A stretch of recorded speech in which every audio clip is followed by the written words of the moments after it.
why is the mindset side of things sometimes left to one side, or maybe left as a standalone element? I think predominantly because it isn't easily measurable. And although it's rapidly increasing in awareness, people still don't fully appreciate how impactful mentality is in relation to the outcome. And I also think that you got a cost plays a part in it. I think that when Yeah. you invest in something physical, you can see what you're investing in. Can you give us an example of some well-being work that you've undertaken and you've actually seen it lead to a noticeable improvement in a player's performance? I've got one. He was carrying a really substantial amount of emotional weight, things he hadn't ever addressed or talked about. You could see visibly he was lightening his load in a safe space. We helped him find ways of find. It was for him to find the solutions, but for me to guide him through them. And it Yeah. was ensuring that he had the vocabulary to have conversations with certain people. As a result, in the end, he felt lighter, more present in training every day. And those are his words. The assistant manager of the team also said how they'd seen a big change in him.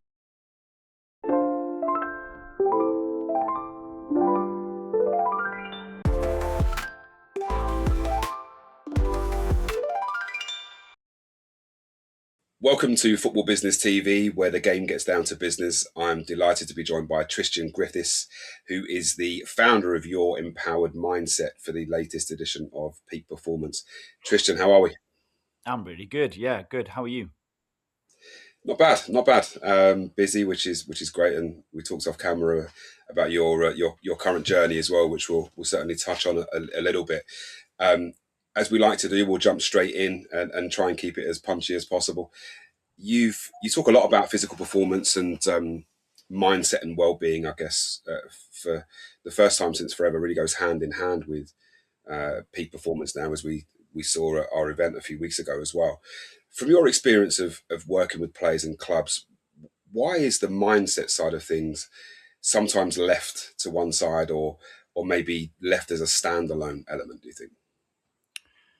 I think predominantly because it isn't easily measurable.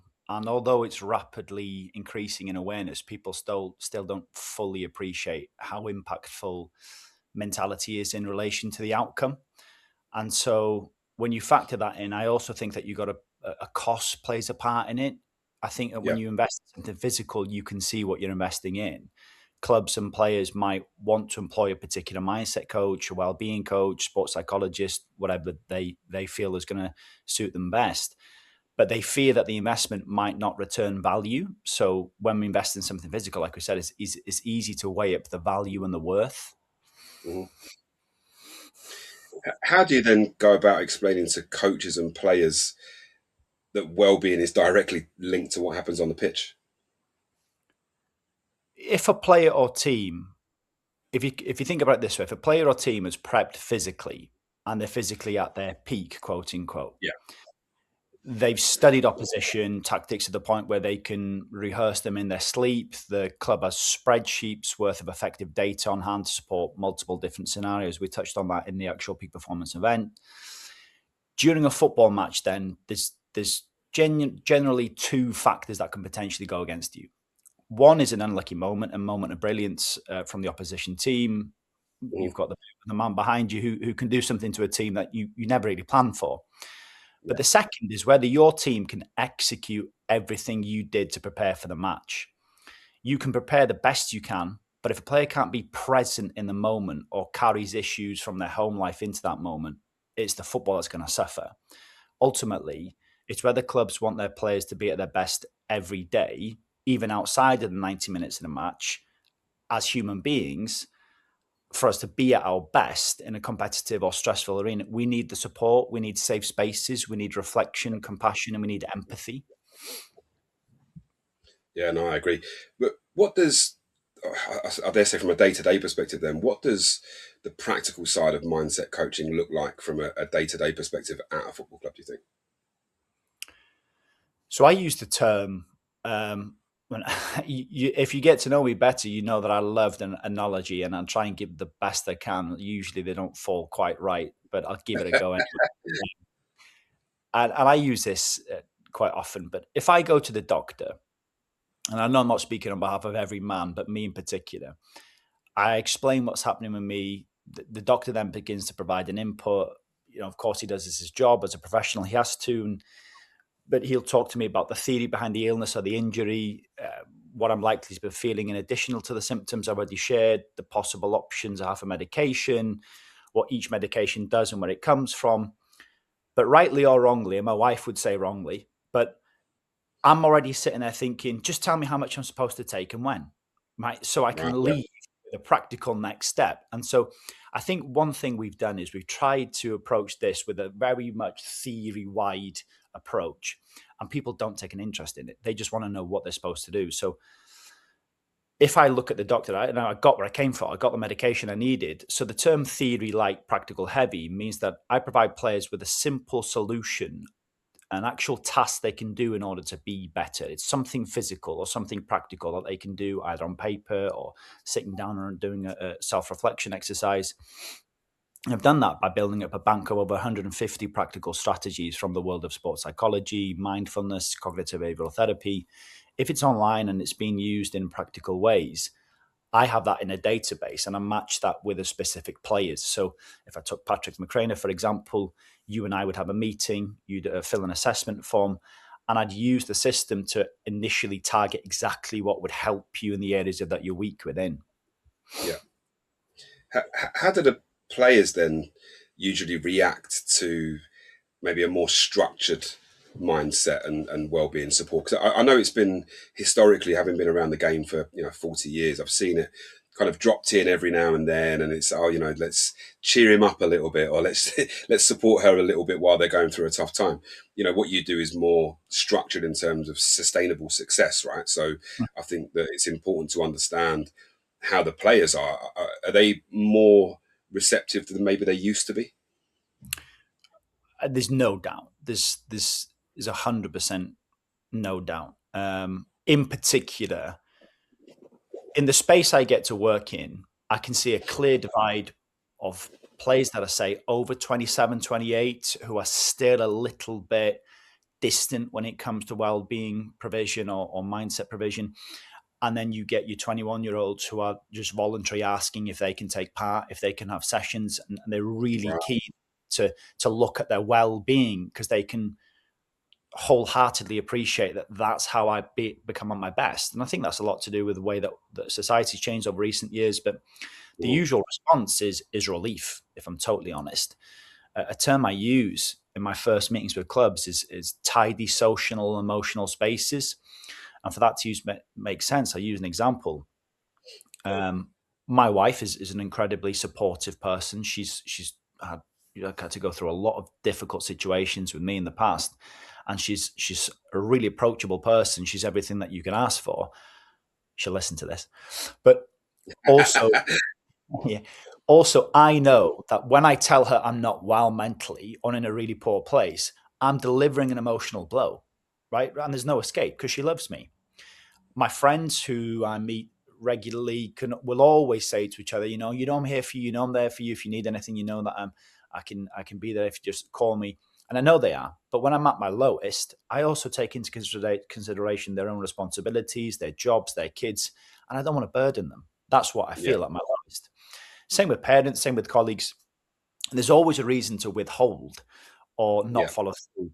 So if I was to tell someone like you that the club has someone independent to the club has someone with a background like mine whose job is to listen to your well-being concerns and to be there for you. You know their face, you know who they are, and it doesn't mess up any other aspects of your life. It's someone that you know is a safe space. So they actually tend to thrive on that. And they actually love the Mm. fact that it's there.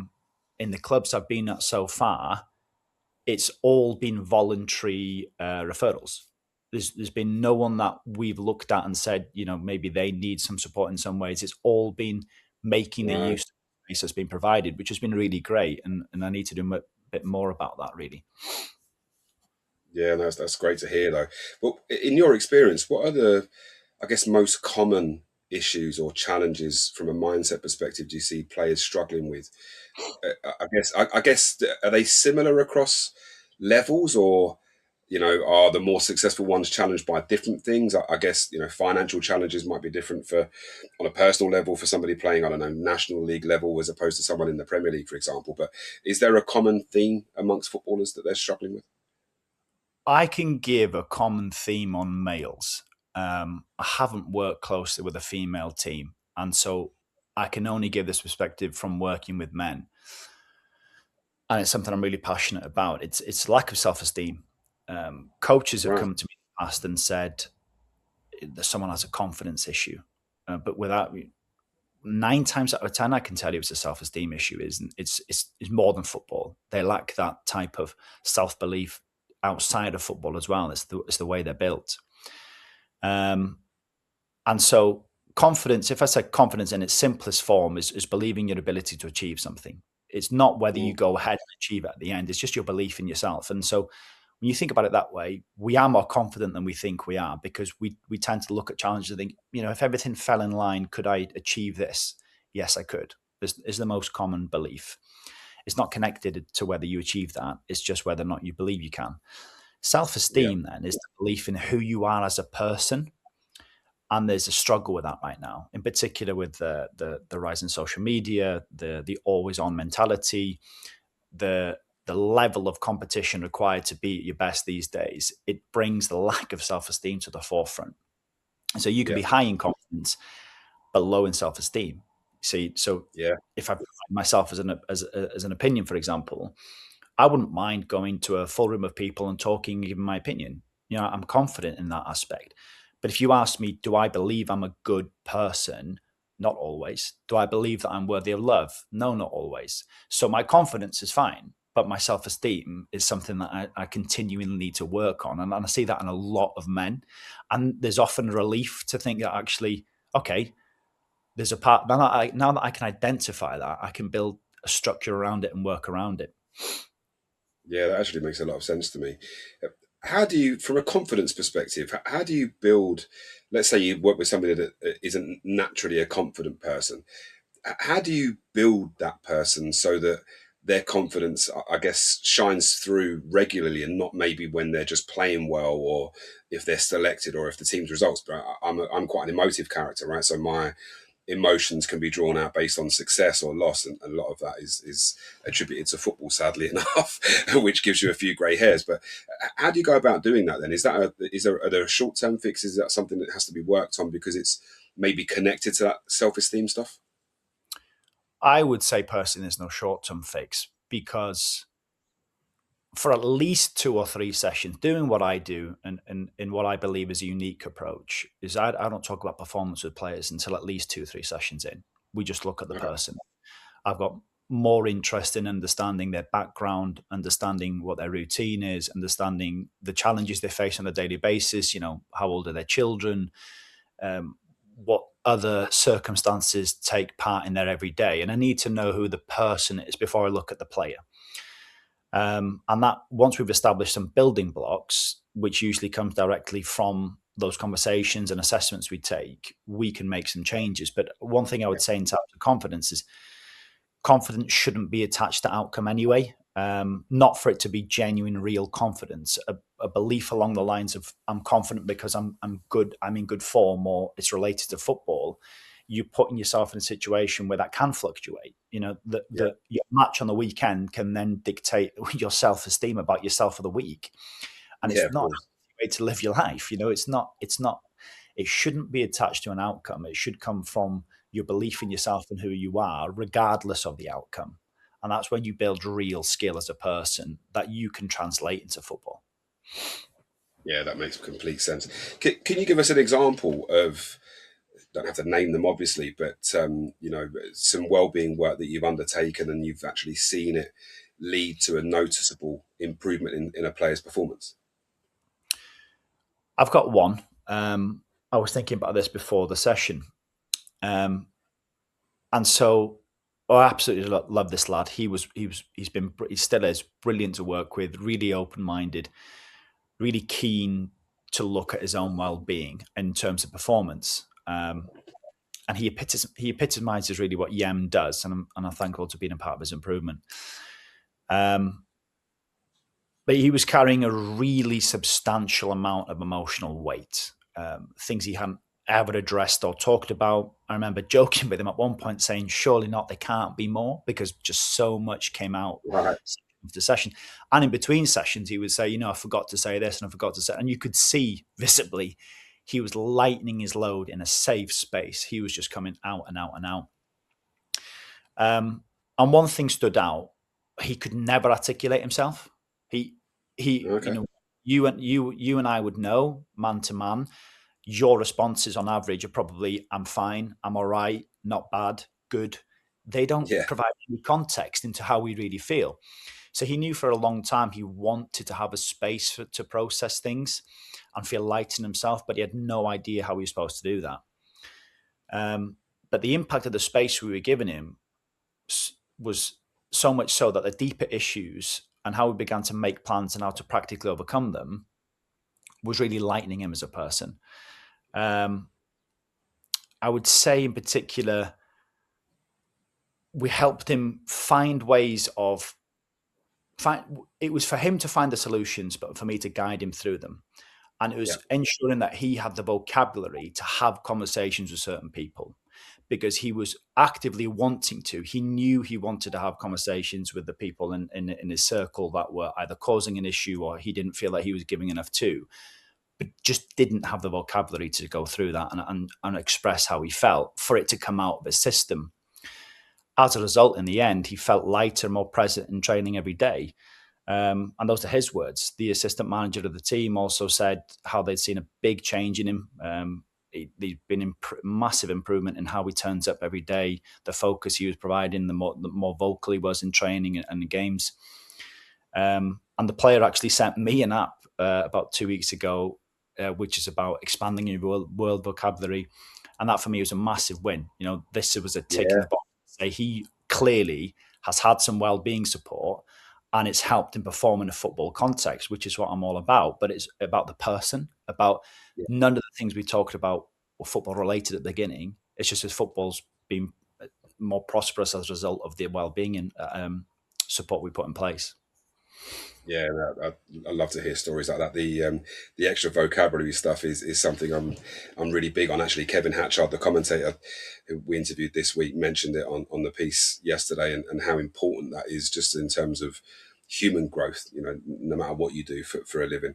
I, I suppose getting back to the club responsibilities, how important do you think it is that clubs instill or embed mindset and player care as part of their overall culture and not as maybe an add-on just linked to performance? Because you've touched on it a few times about it being about the individual, right? And it's about the human being first, and then assuming we can help this individual, they'll go on and perform better at whatever they do, right? Whether it's football or anything else.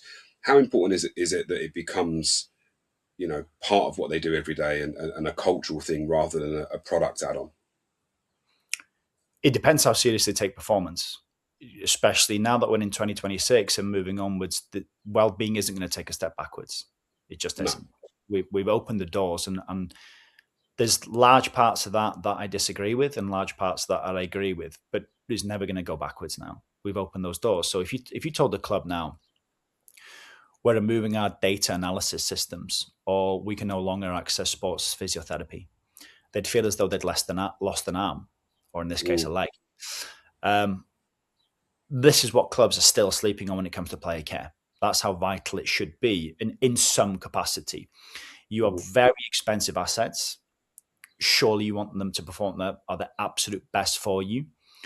And with the way football is trending, you could well be missing out on talent in the football market because you don't provide an element of player care and another club does. So in terms of embedding it into a culture, the New Saints, for example, take the New Saints. We've done staff CPD on player care, and staff are actively interested and eager to learn about that aspect. And that was great to see it as a staff perspective. And that type of approach then breeds a loyalty from the players because everyone's Yeah. taking a similar approach around care. At the Connors Key Nomads, they're eager to make YEM a provision that's accessible for their staff and their coaches. Talk about embedding it into a culture. It's not just the players. They want to turn around Yeah. and say, anyone who's working in this high performance environment, we want to provide you a safe space to feel cared for, confidential, independent to the club. And so it breeds that performance as a result. People feel lighter, people feel safer, people feel as though they're being cared for. Yeah, it makes complete sense. When you talk about it from a kind of organization wide perspective, I've been in the corporate world for a long time, and this has been prevalent in banking and insurance and finance for 20, 30 years, of having people that you can talk to, whether they're counselors or well-being focused people that you know took care of assets that with respect weren't worth anywhere near what maybe some of these Premier League assets are if you just talk about them as assets. Mm. What do you think, in your opinion, are some of the more common mistakes that clubs make it when introducing kind of well-being or mindset programs? I'm not sure how controversial I should go with this, to be honest. It's your platform. For sure, it has to be either sticking a label on a completely underskilled member of staff, or attempting to offer a formal well-being service through one of the coaching team. For me, it's just a huge no-no. Right. Neither of them fill me with much hope. So, underskilled staff can make certain situations worse because they don't know how to cope with someone when they have experienced trauma or have poor mental health, or for whatever reason they've come at them at their worst, and then Yeah. that staff doesn't know how to deal with it. One of the things we talk about is being completely comfortable with people at their worst. Giving someone a real space. You think about this. There's nothing worse than when you actually maybe open up to someone and it gets awkward. You go right Yeah. back. You go right, and even Yeah. though it's just there's nothing worse than that feeling. You feel like, oh, I shouldn't have done that. It's gone forever. Mm, You're not going to build trust on the back of that. That could turn a flame into like a house fire. yeah. Uh, and then offering well-being support through the coaching team is one of the most counterproductive things the club can do, in my opinion. And that's why I feel it's controversial. Because if there's any chance whatsoever that I've said something in confidentiality that I believe it might have got back to the coach or manager or whoever's in charge of picking the team, you're not going to get a whisper from me. You're not. They don't go hand in hand. You can have a really soft well-being approach to your team, but that team's a competitive environment, and so those men in particular are not going to open up to someone that you've just said he's player care, but he's side by side the coach. It just doesn't work. So having it be independent, for me personally, is the way forward, because that's where you're going to get the true reflections of this person. They're really Yeah. going to get something off their chest for them to go back into the environment they belong, feeling lighter, safer, and that they've actually had their concerns cared for. Yeah, that makes complete sense. It is, and this might be even more controversial, right? It might be a bit punchy anyway. Is football doing enough, in your opinion, to support players mentally? And I guess, especially looking at the younger players, players coming through academies, and I guess if it's missing from the cultural setup that we just discussed, maybe it is something that gets overlooked a little bit. But so, do you think the sport's doing enough in general? Yes and no, if I can say yes and no. Um, yes, because I personally say this and fully believe it. We've gone too far with mental health in certain aspects. I think there's some risk that if we continue to push and push and push for mental health, we're going to lose resilience as a result, right? Agreed. High performance environments require poor mental health at stages. You are pushing yourself beyond your That's a really boundaries. good point. You are pushing yourself against the best elite competitors in your team and outside of your team. That isn't always a safe space. And so if we continue to try and cater, we're going to remove that elements of resilience. And coming from an education background, I can tell you firsthand it's happening with young people. Young Yeah, people I can see that. not as resilient as they used to be. In academies and with younger players, sometimes the truth is brutal, right? If you implement systems like YAM, it means that you can provide that highly elite competitive environment, but also say that we have a safe space for you to air your concerns and have a provision that looks after young people. But I would also say no, because being mentally healthy is a skill set. I'm deeply passionate about this. It does need to be taught, and it does need to be prioritized alongside other aspects. even as adults, if you and I were discussing now, if I asked you, do you truly know what you need to do to look after yourself? For Patrick McCreener to be at your best often, do you know the things that you need to do? Yeah, So there's so many adults that we talk to, they don't know self-care about themselves. So it's a skill yeah, set. I think that's where we need to focus, and is we introduce mental health, great, but we also need to introduce what's your own approach to keeping yourself mentally healthy. yeah. I agree. I talked about this yesterday. Funny enough, my you talked about your missus noticing or knowing you well enough to know when Mm. you're struggling or things aren't great or whatever. Very Yeah. similar here. I've had a very well documented troubled time myself with health issues and lots of surgeries and lots of setbacks and things like that. Mm. And the one thing that's most important for me is discipline. Mm. As soon as my discipline falls, and I don't mean in the gym, obviously, but in terms of my day to day business discipline, there are certain things I have to do, and it doesn't work for everybody.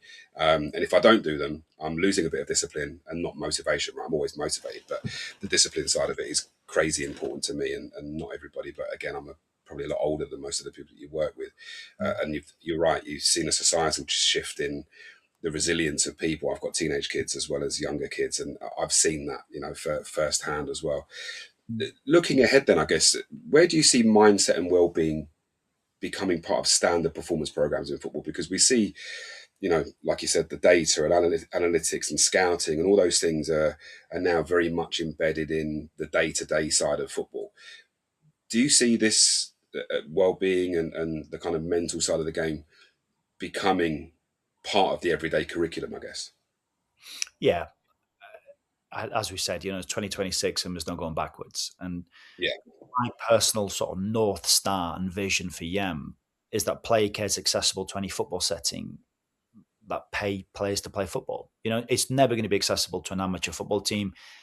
You can't introduce provision. It's a luxury to some extent. mhm, It no longer needs to be a form of provision that only elite clubs can afford, right? And as I mentioned earlier on, it could be the case that if you don't provide player care, you could lose out on talent because your competitor does. And yeah, the players get younger and younger and younger. And we're introducing mental health younger and younger and younger. So they're going to come from a school situation, a scholarship situation, and they're going to look around and go, well, I've had so much well-being provision in the places I've been so far, and all of a sudden I don't have any. But there's a certain club that does provide an element of player care, whether it was through a tiered model like me, where you can access what I do, or you have the finances to provide a full-time player care, which is highly, highly unlikely outside the elite clubs. yeah, I challenge anyone to find me a performance coach or sports psychologist that says well-being doesn't form a critical part of what they do, because it does. It's looking at the human beyond the player and making sure that we're looking at them as potential to thrive as people, and then football comes part and parcel with that. yeah. I agree. You gave that good example earlier on of almost freeing somebody a little bit from that extra baggage that makes you a bit slower or a bit, Mm. less likely to react to certain things and just be free to do what you do best, which is, I think, critically important. Um, if any footballer, or if every footballer, I guess, could learn one mindset principle early in their career, what would you want it to be? I'd want it to be self-reflection, um, and I don't think I'd change on that. I think self-reflection is the key determiner in what makes someone a success or not. And I'm talking about mentally, physically, as a general player. You have to have the ability to be self-reflective, looking at yourself, understanding the weaknesses you have, and being willing to work on them. But our always on mentality in society now doesn't allow us pockets of self reflection. We have to force them in, on a point where we look at the situation and go, Christ, 2 months have gone by and all I've done is train every day, play every weekend. Yeah, I mean, we haven't actually stopped and gone, okay, from my own perspective, how was I? How was I feeling? What was I thinking? yeah. Where were the nerves? When were the nerves? Was my skill set good enough? Was my physicality good enough? So if you can't do that yourself, you aren't going to excel at the pace to the development that you need to be that top elite performer that you want to be, or person you want to be in general. Mm, So self reflection is the ability to just stop, think, look backwards, and make changes without a doubt. Yeah, and I'd agree with that. How difficult would that be to instill in the younger players, do you think? Because as much as they're a bit open just by way of society changing so much over the last few years, I think some of those things probably come to you a little bit later in life naturally. So I dare say that's where kind of education is key.